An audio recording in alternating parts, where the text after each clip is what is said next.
आज जिस इज़्म की बात करेंगे वो पेरिनियलिज़्म इज़्म है। पेरिनियल इज़्म है और यकीन मानिए हम लोगों ने तो अपने कोर्स में नहीं पढ़ा, लेकिन बड़ा ही इंटरेस्टिंग है। बहुत ज़्यादा तो मैं सोचती हूँ शायद इसमें से नहीं आएगा, अगर आया भी तो किसने इसका स्टार्टिंग की, कौन इसके फादर हैं, फादर ऑफ पेरिनियल इज़्म है, उसके बारे में ही शायद आए। लेकिन फिर भी बहरहाल इंटरेस्टिंग इज़्म है और ये इज़्म जो है वो समझना चाहिए। इज़्म पढ़ जो फ़िलॉसफ़ी पढ़ रहे हैं एजुकेशन में, उन्हें समझना चाहिए कि ये भी इज़्म जो है वो अपना एक बड़ी अच्छी भागीदारी लगता है। पेरिनियल कहते हैं, जो पेरिनियल फ्लावर होता है ना, तो जिसे हम हिंदी में बोलते हैं सदाबहार पौधा, जो 12 मासी रहता है। हिंदी में जो मैं इसका वो अनुवाद देख रही थी, तो इसका अनुवाद था 12 मासीवाद, है ना? तो 12 मासीवाद या स्थायित्ववाद। अब पेरिनियलिज्म जो है वो 13वीं शताब्दी में जो इसके जो फादर थे उन्होंने इंट्रोड्यूस किया था। जो उनका नाम था सेंट थॉमस एक्विनस। इन्होंने इंट्रोड्यूस किया था। इन्होंने ये कहा था कि कुछ चीज़ें जो हैं वो समय की कसौटी पर बिल्कुल खरी उठती हैं। यानी मेरे दादा परदादा मैंने भी वो पढ़ी, वही चीज़ जो है वो मैंने भी पढ़ी, और होना ये चाहिए कि वही चीज़ हम अपने भविष्य को भी, जो हमारी नई पीढ़ी दर पीढ़ी है, वो नॉलेज चलती रहनी चाहिए।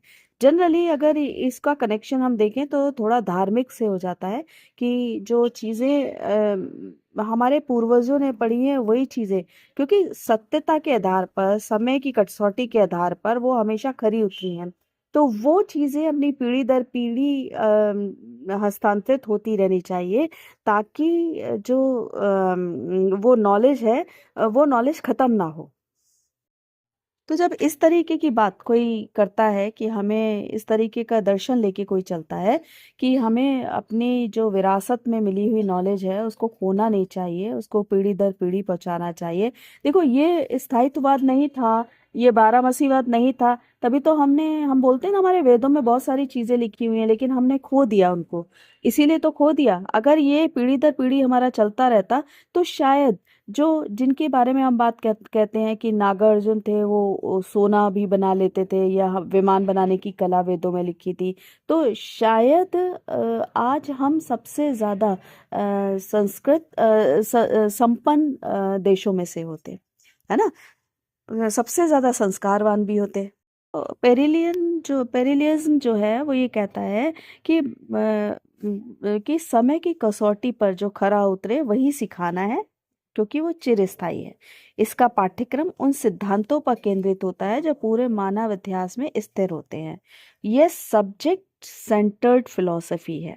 ये बात ध्यान रखिएगा। अच्छा, एक चीज और है इसमें, ये टीचर सेंटर्ड भी है।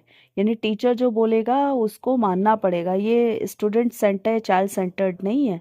बारहमासी एक शिक्षक केंद्रित दर्शन है। देखो, टीचर सेंटर्ड है। जो कालातीत विचारों, यानी काल में, जो पिछले काल में, भविष्य भूत काल में जो विचार और सार्वभौमिक सत्यों पर अपना ध्यान केंद्रित करता है। यानी पास्ट में से वो चीजें लेता है जो हमारे काम की होती हैं, जिनको कि समय की कसौटी पर जो हमेशा सत्य निकली हैं। इस दर्शन के लोगों का मानना है कि शिक्षा का ध्यान उन विचारों पर होना चाहिए जो सदियों से चले आ रहे हैं, क्योंकि ये विचार आज भी उतने ही प्रासंगिक और सार्थक हैं जितने तब थे जब उन्हें लिखा गया था। वो सलाह देते हैं कि छात्र इतिहास के बेहतरीन विचारकों और लेखकों की रचनाओं को पढ़कर और उनका विश्लेषण करके सीखें। बात करते हैं रिकंस्ट्रक्टिविज्म।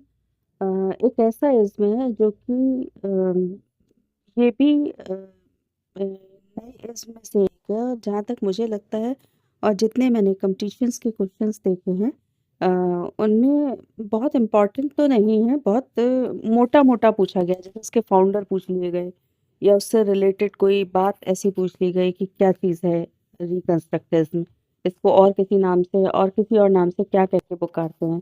तो बस ये चीज़ें हैं जो इम्पोर्टेंट है, इसलिए थोड़ा पार्ट रिकंस्ट्रक्टिविज्म का भी पढ़ लीजिए।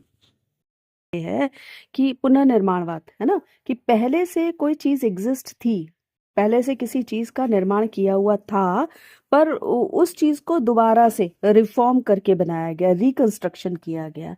देखिए, एजुकेशन में ये चीज भी अब बहुत मायने रखने लगी है। क्योंकि यानी कोई भी चीज अगर एज इट इज चलती रहे तो समय के साथ बहुत कुछ चीजें बदलती हैं, है ना। और अगर हम उन चीजों को रिफॉर्म नहीं करेंगे, समय के साथ बहुत कुछ बदलता है, अगर हम उन चीजों को रिफॉर्म ना करें तो क्या सोसाइटी जो आज से 10 साल पहले थी, क्या वो सोसाइटी अब है?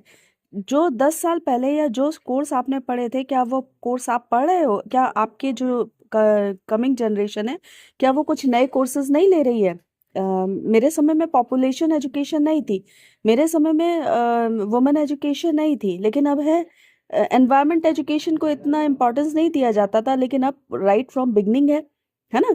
तो यानी समय के साथ जो है वो उसको रिकंस्ट्रक्ट करने की जरूरत होती है, चीजों को रिकंस्ट्रक्ट करने की जरूरत होती है। ये इज्म हमको इस इज्म का जो प्रमुख जो मुख्य सिद्धांत है वो यही सिद्ध है। थेरोल्ड वर्नाल्ट, है ना, वो इसके फाउंडर थे, जिन्होंने जो था 1904 से 1987, जिन्होंने कि ये कहा था। वह एक्चुअली वर्ल्ड वॉर सेकंड जब हुआ था तो उसके बाद उन्होंने ये महसूस किया था कि चीज़ों को रिकंस्ट्रक्ट करने की ज़रूरत है ना, क्योंकि सब कुछ तहस नहस हो चुका था। तो उन्होंने ये कंसेप्ट रखा था, और उसके बाद जॉर्ज कैंडीज ने 1889 टू 1974, यानी 1889 में इनका बर्थ है, 1974 में इनकी डेथ है। तो जॉर्ज ने बाद में ये कहा कि रिकंस्ट्रक्टिज्म को एजुकेशन में भी लाया जाए, है ना, क्योंकि एजुकेशन में भी रिफॉर्म की बहुत ज़रूरत है। तो उनका कहना ये था कि अगर आप पूरी सोसाइटी को रिकंस्ट्रक्ट करना चाहते हो तो जो यूथ के ज़रिए आप बहुत अच्छे से कर सकते हो। और आपको यूथ कहाँ मिलेगा? स्कूल में मिलेगी, कॉलेजेस में मिलेगी। यानी हम जो है उनके जो पाठ्यक्रम है उसको रिकंस्ट्रक्ट कर दें, उनकी जो सोशल, इकोनॉमिक और पॉलिटिकल सब्जेक्ट्स हैं इनको रिकंस्ट्रक्ट कर दें, तो हमें जो है हमें एक सभ्य समाज या हमारी सोसाइटी की का रिफॉर्म हो सकता है। यानी कोई चीज रिकंस्ट्रक्टिज्म हमसे कहता है, कोई चीज पहले बनी हुई है उसे फिर से बनाना। यानी सोसाइटी में बार बार रिफॉर्म करने की जरूरत है, यदि एक विकसित व उन्नत समाज चाहते हैं। तो एक बात को सॉरी इस बात को सोशल रिकंस्ट्रक्टिज्म भी कहते हैं। इस बात के पीछे रीजन ये है कि जो कि इससे पहले जो भी इज्म होते थे वो इंडिविजुअल को बहुत महत्व देते थे, है ना। तो उन कहा गया कि अब एक ऐसा दर्शन होना चाहिए, यानी पर्टिकुलर ही चीजों को, यानी इंडिविजुअल पर ज्यादा ध्यान देते थे। तो ये बोला गया कि अब एक ऐसा दर्शन होना चाहिए जो पूरी सोसाइटी को रिफॉर्म करे, जो जो एक सोसाइटी की बात करे, है ना। ये रिकंस्ट्रक्शन होना चाहिए, यानी अब एक ऐसे नए विजन को एक्सेप्ट करना चाहिए। तो इसके लिए क्या हुआ कि स्कूल कॉलेजेस में बोले कि में जो पढ़ने वाले यूथ हैं वो इसमें हमारा बहुत बड़ा साथ दे सकते हैं, और उनको हम रिफॉर्म सामाजिक, आर्थिक व राजनीतिक विषय पढ़ाएं। यानी एजुकेशन को मीन बनाकर हम सोसाइटी का रिकंस्ट्रक्शन कर सकते हैं। यही रिकंस्ट्रक्टिज्म का प्रमुख सिद्धांत है। रिकंस्ट्रक्टिविस्ट लोगों का ये भी कहना था कि हमने विषय विशेषज्ञ यानी सब्जेक्ट स्पेशलिस्ट तो बहुत तैयार कर लिए हैं, है ना। जैसे हमने साइंस का तैयार कर लिया, पर्टिकुलर बायोलॉजी का तैयार, जूलॉजी का तैयार कर लिया, बॉटनी का तैयार कर लिया, है ना, मैथ्स का तैयार कर लिया, लेकिन स्ट्रीम वाइज एजुकेशन देकर अब हमें क्या करना है कि हमें अब ऐसे एजुकेशन की ज़रूरत है जो अब अच्छे इंसान बनाए। विषय विशेषज्ञ तुम्हारे पास भरे पड़े हैं हमारी सोसाइटी में, है ना, सब्जेक्ट स्पेशलिस्ट, लेकिन अब हमें एक नैतिकवान, एक सुसंस्कारवान इंसान बनाने हैं, अच्छे लोग बनाने हैं। और अच्छे लोग कैसे बनेंगे? कि क्यों हमें अच्छे लोग बनाने हैं? क्योंकि अब हमें एक नैतिकतावाद वाला जीवन चाहिए, क्योंकि सोसाइटी जो है वो इस तरीके के सिद्धांतों पर नहीं चल रही है ना। उसको उसमें रिफॉर्म करने की जरूरत है। तो यानी क्या है कि हमें अब यानी जो उनमें, यानी जो हमारी संस्कृति और जो ऐतिहासिक विरासत है उसमें फिर से सोच विचार की जरूरत है, उसको फिर से क्रिटिकल एग्जामिन किया जाना चाहिए। उन चीज़ों में चेंजेस लाना बहुत ज़रूरी है। क्योंकि ऐसा प्रतीत होने लगा है कि इंसान अपने में ही सिमट कर रह गया है ना? वो सोशल होने का प्रयास नहीं कर रहा है। तो हमें ऐसी चीज़ें लानी चाहिए जो इंटरनेशनलिज़्म की बात करें। बस यही जो है वो रिकंस्ट्रक्टिव्ज़्म का सिद्धांत है। बहुत ज़्यादा तो इसमें नहीं आएगा, जहाँ तक मुझे लगता है इसके फाउंडर ही पूछ लेंगे। फाउंडर थियोडोरस ब्रैमल्ड है फाउंडर जो इसके हैं, है ना? और बाद में जो है वो जॉर्ज को माना गया है। 2 इज़्म नए जुड़े हुए हैं और जहाँ तक है बहुत डीप में तो नहीं पूछेंगे। फिर भी जो इम्पोर्टेंट है, जो जनरली कॉम्पिटिशन के क्वेश्चंस आते हैं, वो मैंने उसको आधार बनाकर मैंने ये इज़्म तैयार करके आपको दे दिया है। मैं उम्मीद करती हूँ कि ये वीडियो भी आपको दूसरे वीडियो की तरह से पसंद आएगा।